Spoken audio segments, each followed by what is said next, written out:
ARK is one of the most brutal and complex survival games ever made, and even after hundreds of hours, there's still a ton that you probably don't know. Today, we're breaking down 50 late game tips and tricks every experienced survivor needs to master on ARK Survival Ascended. First up, keep everything that you get from drops. Most of the time, the gear and saddles you find aren't that great, and most players just usually toss them out.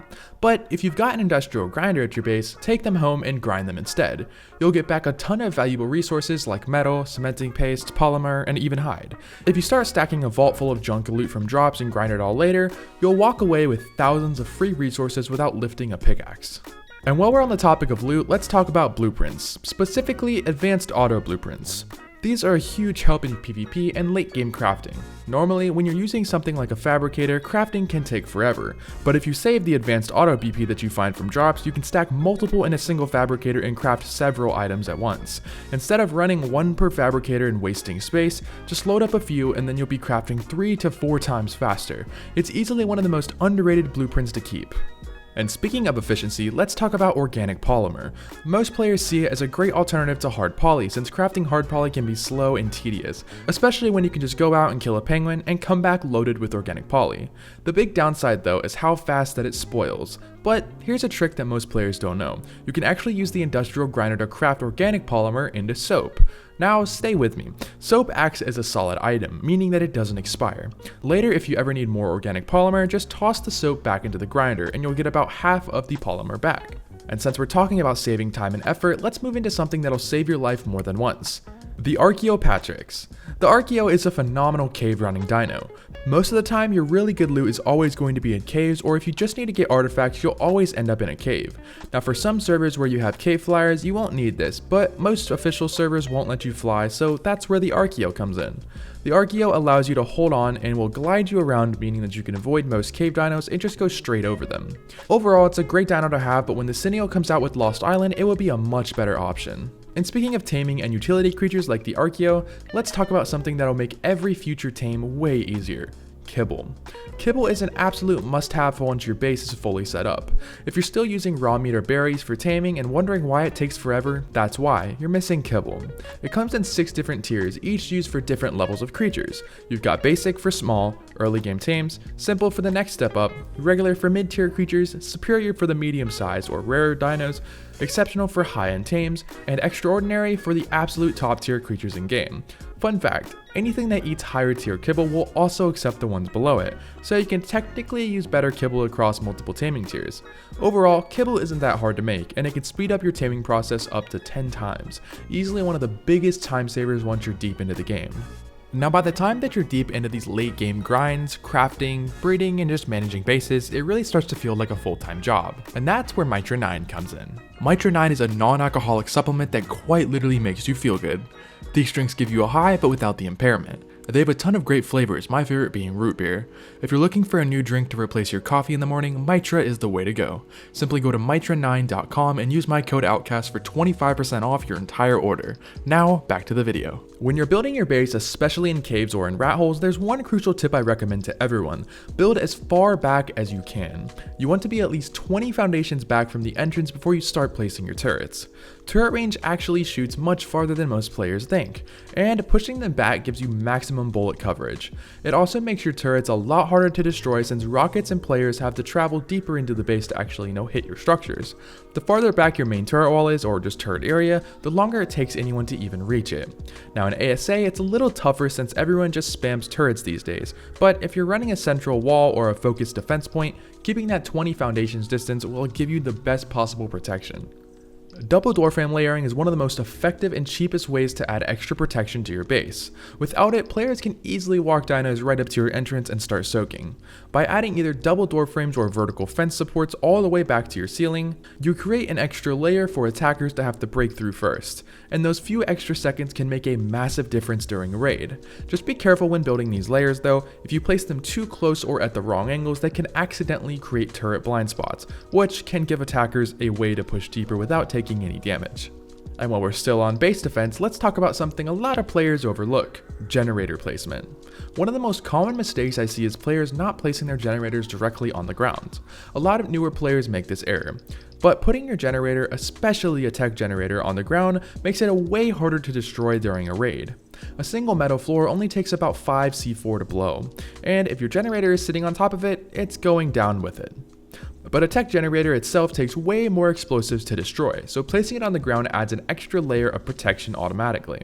The easiest way to do it is to just leave a small hole in the center of your base, drop the generator right into it, and then you can even vault drop over it or just cover it with the metal ceiling to keep it hidden and safe from splash damage. And since we're already talking about protecting your power setup, let's move into something just as important: cryofridge layering. Cryofridge layering is a newer technique that not many tribes are using yet, but it's insanely effective. Most people still vault drop their walls for extra protection, but that just takes up way too much space and doesn't work nearly as well in ASA. Cryofridges, on the other hand, only take around 20 C4 to blow and take up almost no room at all, so when you're building your base, try adding a layer to them inside your walls.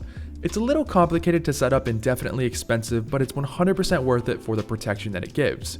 You can stack multiple cryofridge layers if you want even more durability, though I'd only recommend doing that if you're expecting cannon raiding or heavy offline pressure. And speaking of base defense and survivability, there's one thing that even experienced players still get wrong: the difference between durability and armor on your gear.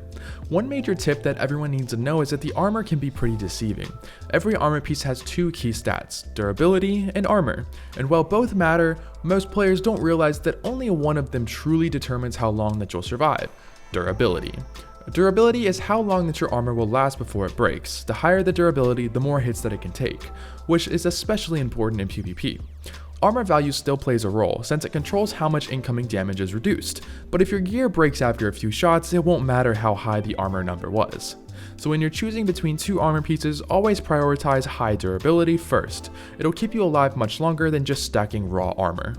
And since we're talking about gear and high-end setup, let's move into something that can make a massive difference for any serious base: stacking your crafters properly. Crafters are essential for everything in ARK, but they take up a ton of room, especially when you're trying to build a compact base. Fabricators, industrial forges, and even tech replicators are way bulkier than most people realize. If you play on unofficial servers though, there's a handy little trick to save some space. Turn on snap points, and if you get the right angle, you can actually build one crafter partially inside another. This works best with industrial forges and replicators, though it's a bit tougher to pull off with things like fabricators.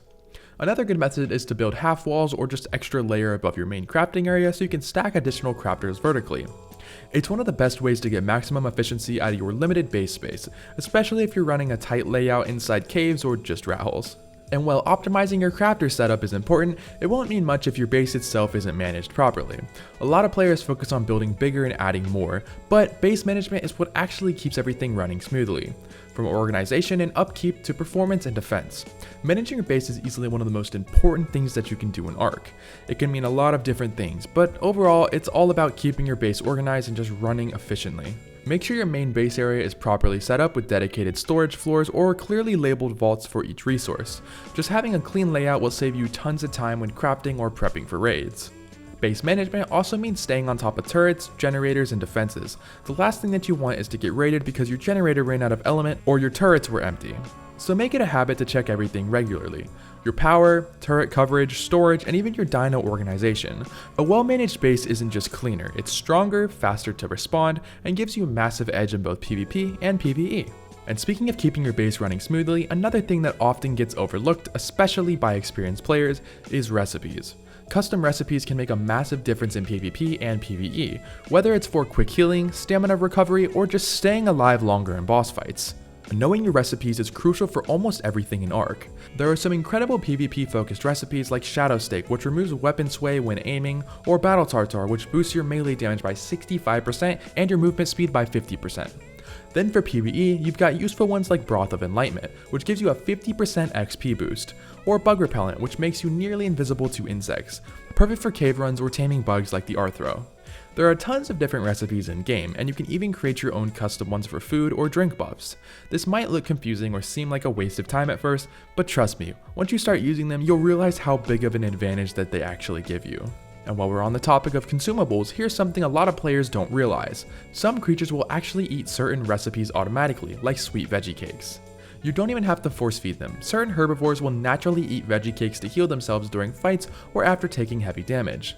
Sweet veggie cakes are something a lot of new players overlook, but once you reach that late game and start doing boss fights, they become absolutely essential. Just remember, veggie cakes only work on herbivores. Don't expect your Rexes or carnivores to benefit from them. But they're not just great for boss fights either, they can also make a huge difference in PvP when your herbivores start taking heavy fire. And while we're still on the topic of consumables, there's another item that doesn't get nearly enough credit: beer. Most players think it's just a fun, useless drink, but in reality, beer has some surprisingly strong effects that can give an edge in both PvP and PvE. Beer might sound weird at first. Most players think it's just there to get you drunk, but just like in real life, it actually helps you take a hit, at least until you wake up the next morning. Drinking beer gives you reduced incoming damage, lower stamina drain while sprinting, increased damage resistance, and even immunity to knockback. It's incredibly useful for raiding, especially when rocket running enemy bases or soaking turret fire, so don't overlook it. It might sound like a joke item, but beer can easily save your life when things get chaotic. And while we're still on the topic of late game items, here's something a lot of players get carried away with when they unlock tech. Don't build everything out of tech structures. It might look cool and powerful, but there are actually a few reasons why going full tech isn't always the smartest move. Building your entire base out of tech is a big no-no. A lot of players see it as the next tier of structures and think it automatically makes their base stronger. And while that's partially true, it can actually get you raided faster in PvP. C4 and rockets take longer to break through tech, sure, but if somebody shows up with a tech rifle, they can melt through your base way faster than you'd expect. So while tech looks great and has its uses, don't make your whole base out of it. Mix in metal and other layers to keep people guessing and slow them down. And while we're already talking about tech, let's move into a resource that keeps it all running. Farming element usually feels like a grind since most players think you just have to run boss fights over and over, but there's actually a much easier method: element dust farming on extinction. Every 1000 element dust can be crafted into one element, and while that sounds like a lot, it adds up faster than you'd expect. You can farm element dust by killing tech creatures like tech parasaurs, raptors, and enforcers, or by breaking down benches, tables, and light posts around the city. If you're looking for a bigger challenge, you can also farm it from element veins, which require you to defend the vein from waves of corrupted creatures. It's tougher, but the payout is huge.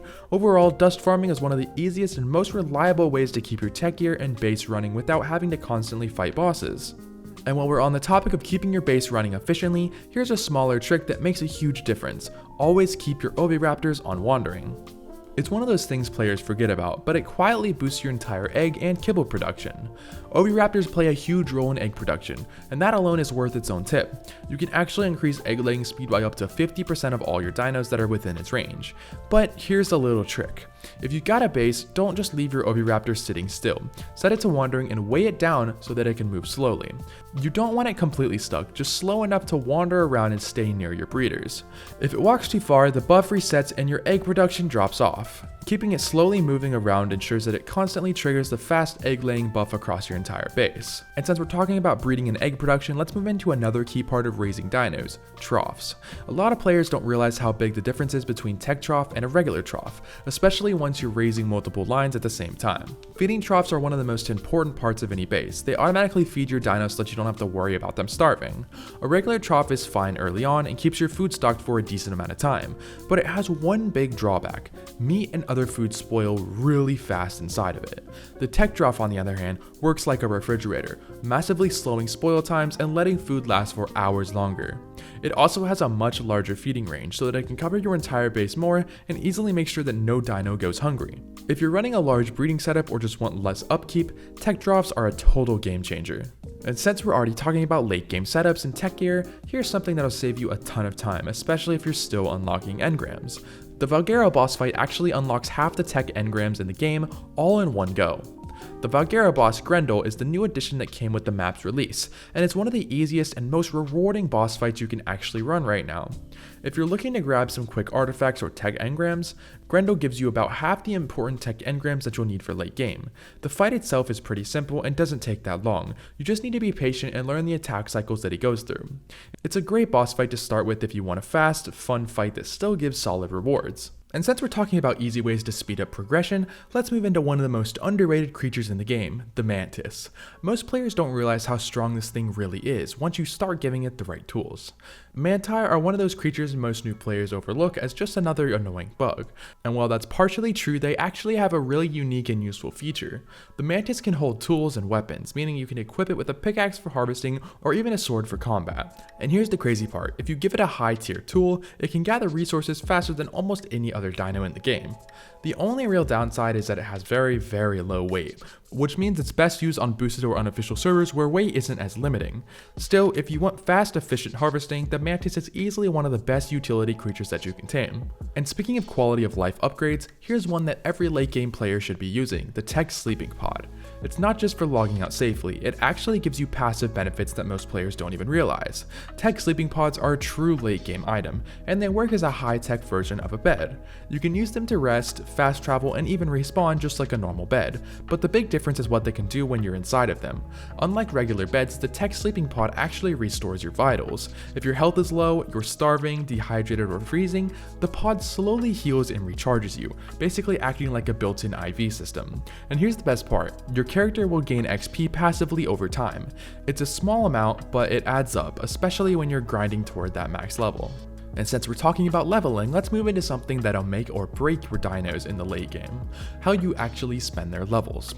A lot of players spend points everywhere, but if you want real results, you should only be focusing on a few key stats. Dinos are the most important part of ARK. Without them, you wouldn't survive on PvP or PvE servers. They've got a lot of stats that you can level, but honestly, most of them are useless unless you're focusing on a specific role. The three stats that actually really matter are health, melee, and weight. Health is pretty straightforward. More HP means better survivability. Melee is crucial for almost every carnivore since it directly boosts their damage and harvesting, and then weight is also valuable, but mainly for farming dinos or ones used to carry players or materials. Just don't make the common mistake of leveling the wrong stat on the wrong dino. For example, don't put weight on an Enki since they're meant to be metal farmers and usually get carried by an Argent or Rhinio. Focus on melee instead for faster harvesting. And since we're already talking about late game essentials, here's one item you should prioritize as soon as you unlock it. It's easily one of the most useful tech structures in the entire game and completely changes how you travel, farm, and move gear between maps. The tech transmitter is one of the most important structures that you can build in ARK. It works just like an obelisk or supply drop, letting you transfer between servers or maps without having to travel across the world. If you're on single player, it won't really serve a purpose, but on multiplayer, it's a total game changer. You can use it to upload dinos and items into your obelisk, keeping them safe and ready to transfer later. Just make sure you keep an eye on the upload timers. If they expire, those items or creatures will be permanently deleted. The best part is the tech transmitter isn't too expensive to craft and is something you should have in every single base once you hit tech tier. And while we're on the topic of protecting your best creatures, here's another late game habit that'll save you from losing months of progress. Always clone your breeder pairs or valuable dinos. It's one of those safety nets that every serious tribe should be using once you hit tech tier. Cloning chambers aren't required to progress, but they're highly recommended once your tribe gets big enough to afford them. They take up a lot of space, so they're not something you would want to have in a small base, but the benefits are huge. The chamber lets you clone any dino you own, creating an exact replica with the same stats and mutations. It does cost a good amount of element, but it's absolutely worth it, especially for the top breeder pairs or rare event colored dinos. Instead of spending days trying to breed the same stats again, you can just make a perfect copy instead. And once you've got cloning chambers set up, the next tech structure that you'll want to invest in is the tech teleporter. It completely changes how you move around the map, especially once your tribe starts expanding to multiple bases or farming zones. Tech teleporters completely change the way that you play ARK. Before you unlock it, traveling across the map takes forever and can get really frustrating, but once you have teleporters, the problem disappears. They're a bit expensive to craft, but absolutely worth it. Tech teleporters let you instantly travel anywhere between linked pads, and they come in 3 sizes: small, medium, and large. You can teleport your entire tribe, dinos, and even resources as long as they're standing on the pad. You'll need at least 2 teleporters to make it work, but you can place them anywhere on the map. Between your main base, farming outposts, boss terminals, or even ocean bases. It saves a massive amount of time and makes farming, trading, and boss prep way easier. And while teleporters make traveling and farming way easier, there's one thing you should always be doing no matter how advanced that your base gets: stockpiling gear. Having extra sets of armor, saddles, and weapons ready can make the difference between bouncing back fast and losing everything after a fight. Stockpiling these is an absolute key to survival on both PvP and PvE servers. Without backups, you can end up trapped in your own base after a raid, and if that happens, it's basically game over, especially if you're living in a cave with no easy way out. It's just as important when you're on a fence. During raids, if you run out of resources or gear mid-fight, you'll have to retreat and lose all your momentum. Keeping extra sets of flak, weapons, and saddles ready means you can jump right back in without wasting crafting or repairing. And while we're talking about staying prepared for fights, let's move into one of the biggest PvP debates, homing missiles versus regular rockets. Both have their uses, but knowing when to use each one can completely change how effective you are in raids or defense. Rockets have always been one of the most important tools for raiding in ARK. They're insanely effective for rocket running and taking down structures fast, but a lot of players forget there's another version, the homing missile. Homing missiles can lock onto moving targets, which make them great for hitting flying dinos or players on the run. The downside is that they're a bit buggy. They travel a lot slower and have a weaker splash damage compared to regular rockets. Still, don't overlook them. They can be incredibly useful in the right situations. And here's a fun fact, if you shoot a flare near a homing missile, it will actually redirect toward the flare and explode, just like in real life. Since we're already talking about getting the most out of your dinos in combat, let's move into something every breeder should be doing. Imprinting. It's one of the easiest ways to boost your dino stats and performance, but a lot of players still don't take full advantage of it. Imprinting your dinos is absolutely mandatory for survival. When you fully imprint a dino, it gets a 30% boost to health, melee, stamina, and weight, and in PvP or boss fights, that bonus can easily be the difference between winning and losing. The key is to make sure you get a 100% imprint, anything less and the buffs are just significantly weaker.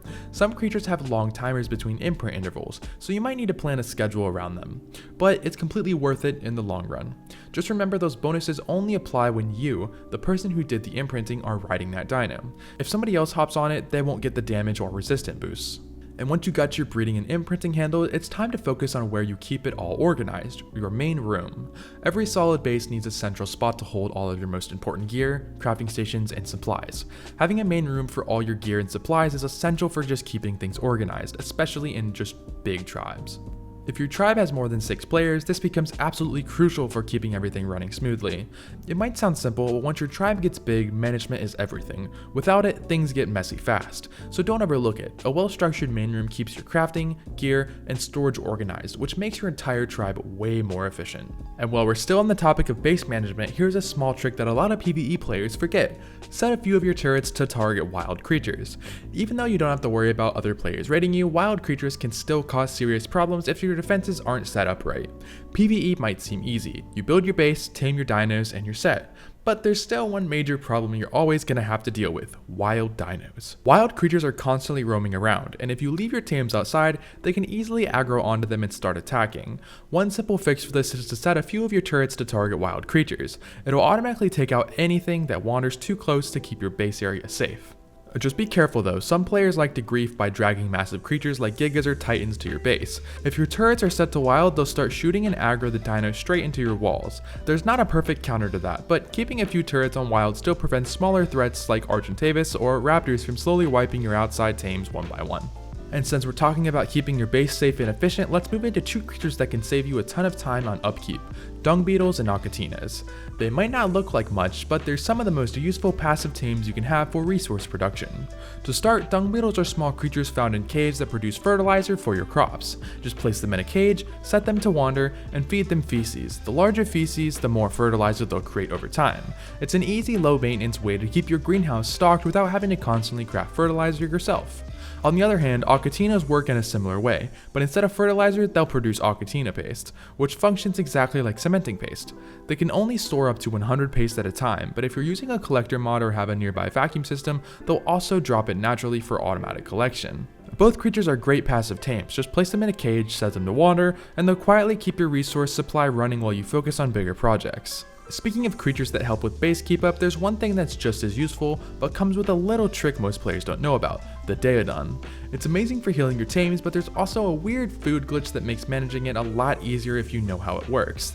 The Daeodon is a pig-like creature you'll find across the map, usually in the harder regions. It has one incredible ability: it can passively heal your dinos extremely fast, which makes it perfect for raids and boss fights. But here's a trick that a lot of newer players don't know. If you and your entire tribe goes out of render distance from the Daeodon while it has food in its inventory, when you come back, its food stat will instantly refill to 100%, and then it'll consume all the food at once. Normally healing drains the Daeodon's food very quickly, so you'd have to wait for it to recover before healing again. With this trick though, you can reset its food instantly and keep healing your tames non-stop, perfect for fast recovery after big fights or raids. And since we're talking about ways to heal and recover your dinos faster, here's another late game trick that can save you hours of farming, the Bio Grinder.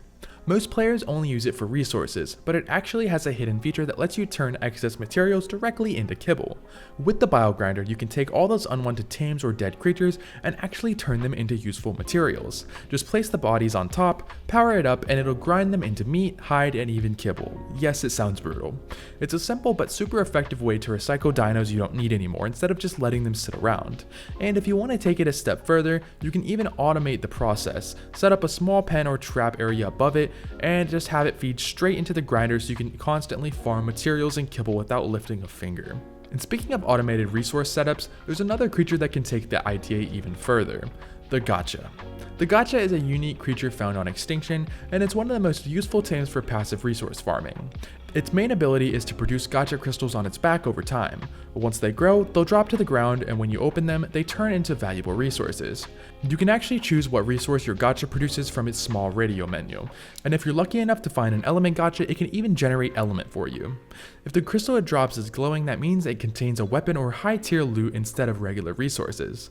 To make Gotchas produce crystals, you'll need to feed them random items. Structures, weapons, or materials all work. They'll eat almost anything that you give them, which makes them great for clearing out junk gear. Just make sure that you have a pair of Gotchas near each other, since being alone will cause them to get sad and stop producing crystals entirely. Keeping them together ensures constant production, and it's honestly one of the best AFK farms in the entire game. And since we're deep into tech gear now, let's talk about one of the most underrated pieces of equipment in the entire game, the Tech Helmet. It's way more than just armor, it comes with a ton of built-in abilities that can completely change how you explore and fight. The Tech Helmet is one of the best pieces of gear you can have for PvP. It comes with multiple built-in modes that can make it incredibly versatile. By pressing Control, you can activate night vision, letting you see entirely in total darkness, even underwater. It also highlights everything around you, green for friendly players and tames, yellow for wild creatures, and red for enemies or hostile dinos. On top of that, the Tech Helmet provides unlimited oxygen, so you can breathe underwater without having to use scuba gear. But the craziest part is its heat vision. It can actually detect players through walls, showing their heat signature so you know exactly where they are and what they're doing. It's basically a built-in radar, night vision, and oxygen tank all in one, and once you get used to it, you'll never want to take it off. And now that we've covered some of the best tech gear, let's move into something just as important, your essential crafters. These are the workstations and structures every late game base needs to keep production running fast and efficient. First is the Industrial Forge, which is the fastest way to smelt metal. Nothing comes close to its speed. Then there's the Industrial Cooker, which lets you craft recipes like brews and kibbles almost instantly. The Chem Bench is where you'll make your essentials like gunpowder, narcotics, and even spark powder. And it's one of the most used stations in any base. You'll also want the Industrial Grinder, not just for breaking down unwanted gear, but also for farming XP quickly. And finally, the Tech Replicator. This is the heart of every endgame base. It's an all-in-one crafter that can make nearly everything in the game. It does it in literal milliseconds. Once you have these 5 stations set up, your base efficiency skyrockets. And once your crafting setup is handled, it's time to focus on something just as important for long-term power, mutation stacking. If you really want to dominate late game, learning how to properly set up mutations is what separates average breeders from top tier tribes. Mutations are one of the most complicated systems in ARK, and honestly, even after years of playing, it still confuses a lot of people, myself included. Mutations let you change a dino's color or improve stats through breeding. You can technically stack hundreds of mutations by breeding over and over, even though the game's limit shows 255 out of 20 mutations. In reality, it'll keep climbing into the thousands. It just gets really hard to track without mods what mutation details are clear. The best way to stack mutations is to inbreed your dinos, breeding offspring with their parents, then taking the babies that have the best new mutations and repeating the process. It's a slow cycle of breeding, checking stats, and repeating again, but over time, it creates insanely strong lines that completely outclass wild tames. And once you've finished stacking your mutations and breeding those perfect lines, there's one trick to squeeze every bit of power out of your setup, using a mind wipe before crafting. It's a simple move, but it can make a massive difference in the quality of your gear and blueprints that you create. Mind Wipe tonics are special recipes you can craft that completely reset your character's stats and let you redistribute your levels however you want. It basically takes you back to level 1, but you keep all your XP and engrams. This is super useful if you plan on doing a crafting session. Just drink a Mind Wipe, put all your levels into crafting skill, and then start crafting your blueprints. You'll end up with insanely high quality gear, weapons, and saddles. Just keep in mind on some servers like Official, there's a cooldown that prevents you from using another Mind Wipe right away. So plan carefully, craft everything you can while boosted, and then respec back into your normal build when you're done. And while we're still on the topic of stats and crafting, let's clear up a big misconception about breeding. You don't actually need 2 high level dinos to start a strong bloodline. What really matters is how their stats combine, not just their overall level. When it comes to breeding, most players think that the higher the level a dino is, the better. And while that's partially true, it actually doesn't matter as much as people think. For breeding, you only really need one parent with good stats. You can use mods or stat checkers to see where each dino's points are distributed, and as long as the baby inherits the strong parent stats, you're good to go. Just make sure you're paying attention. If the baby gets a weaker parent stat instead, it's not worth keeping. It's a simple system once you understand it, but even experienced players still mess this up all the time. And since we're talking about these things that make breeding and base management easier, let's move into something that completely changes the experience: quality of life mods. There are a ton of mods out there that make ARK smoother, faster, and way less frustrating to play once you hit late game. QOL, or quality of life, refers to systems and mods that fix outdated mechanics and make the game way more user-friendly. One of the best examples is QOL+, which adds a ton of useful tools that make everyday gameplay way easier. It comes with a multi-tool that lets you do things like spay dinos, repair items with a single click, and even access new radial menu options for faster interactions. Another great feature is the Omni tool, which allows you to transfer items directly into crafters. Instead of digging through storage boxes, you can just click once and instantly pull the resources that you need to craft something. And just to be clear, this is not sponsored. Since we're talking about things that make life easier, there's one creature that takes utility to a whole new level: the Rhinogatha. It's basically the ultimate transport tame in ARK, able to carry almost everything that you can think of. The Rhino is one of the newer creatures added with ASA, and it's basically just a modern replacement of the old Quetzal. The Quetz was iconic, but let's be honest, it was painfully slow. The Rhino completely fixes that. It can pick up creatures ranging from small dinos all the way up to a Rex, which pretty much breaks the laws of physics. But that's not what makes it good. It's become one of the most popular dinos in PvP, not just because of its carrying power, but also because it can spit projectiles that deal solid damage and disrupt enemies during raids. Overall, the Rhino is an amazing late game tame to add to your collection. You can find them in swamp areas across the maps, and once you get one, you'll wonder how you ever lived without it. And if you thought that the Rhino was powerful, wait until you start talking about the real monsters, the Titans. These are the biggest tameable creatures in the game, and when it comes to massive raids or base wiping, nothing even comes close to their power. Titans are found exclusively on Extinction and come in 3 different tiers. First, there's the Forest Titan, a massive tree-like creature that uses vines to crush enemies. Then there's the Desert Titan, a huge flying beast capable of firing lightning strikes from above. And finally, the Ice Titan, which can launch giant snowballs and deal devastating damage with its ground stomps. All 3 Titans are insanely powerful, but they do have some drawbacks. When tamed, they only last for about 24 hours before dying, and their health slowly drains over time. If you upload one to your obelisk and spawn it on another map, it takes a few minutes to appear, and the server will be notified that a Titan has been downloaded, so everybody will know that it's coming. Despite their limits, Titans are incredible for raiding massive tribes or clearing entire bases. They don't live long, but when they're alive, they're practically unstoppable. If you ever get the chance, take one into battle. Raiding with the Titan is a one-of-a-kind experience. And since we're talking about large-scale raids and operations, here's something most players completely overlook: tech transmitters. They're actually one of the best tools for setting up farming bases and managing resources across different zones. Tech transmitters play a huge role in ARK. Sure, they let you transfer between servers and maps, but they're also incredibly useful for farming bases, something that most players overlook. A farming base is a small outpost built near high-value resource areas, like metal, crystal, or obsidian zones. It gives you nearby storage and safety so you can farm over and over without wasting time traveling back and forth. Having a tech transmitter at each farming base is essential for efficiency. When you get encumbered, you can just upload your resources straight into the transmitter instead of flying home overloaded. It's even easier if you use a whip to quickly move items into the transmitter. It saves time, keeps you mobile, and makes farming runs way smoother. And speaking of farming bases, there's one creature that's practically built for handling both resource runs and base defense: the Karch. It's one of the best all-around carnivores in the game and an absolute monster when it comes to farming meat or defending your base. The Karch doubles as an incredible base defender and PvP attacker. It's one of the strongest creatures that you can tame, and once it's fully imprinted, it becomes nearly unstoppable. It's basically the successor to the Giga, and while the Giga is still amazing, the Karch just does everything better. It shares the same rage mechanic, giving it a massive speed bump and devastating bleed attack, and can tear through almost anything.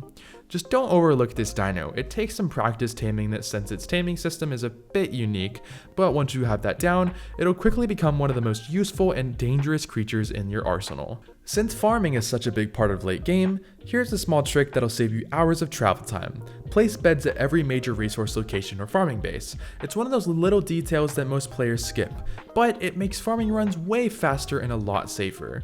Since we've already talked about farming bases, it's just as important to cover placing beds there. Beds are your main way to respawn, and without them, or with too few of them, you'll eventually regret it. It might sound like a smaller obvious tip, but so many players overlook it thinking that they won't die. Then it happens, and then you're stuck trying to run all the way back to your base, usually without knowing exactly where they died or how to get there. So make sure that you have beds placed all around your major resource spots, farming outposts, and even travel spots. It saves time, makes recovery easier, and can honestly be the difference between bouncing back instantly or losing everything. And since we're talking about base setups and safety, let's move into defense for a second, specifically your turret placement. A lot of players don't realize that there's an actual turret limit per radius, and if you don't space them out correctly, you're wasting a ton of potential coverage. Turrets are the most important part of any PvP base, but they do come with one big limitation, the 100 turret cap per radius. And while that might sound like a lot, it really isn't once you start building a full defense setup. There's a trick to getting around this and maximizing your turret coverage. Start building either from the front of your base outward, or from the back and work forward, spacing them evenly as you go. This allows turret ranges to overlap, giving the effective coverage from multiple angles. Done right, it can feel like you have 200 to 300 turrets firing in the same zone. Now, the game might say certain turrets can't fire, but don't worry, most of them still do. I've seen tribes stack up to 1,000 turrets in one area just by properly managing spacing and overlapping. Just make sure you understand the limits and placement zones, and never build from the middle outward. That's how you hit the limit too early and waste potential coverage. And with the talks about defense and coverage, let's move into one of the most versatile creatures for both offense and defense, wyverns.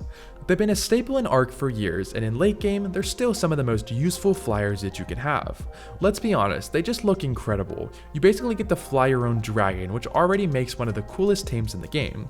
Right now there are 4 main types of wyverns: poison, fire, lightning, and ice, each with their own unique breath attack and strengths.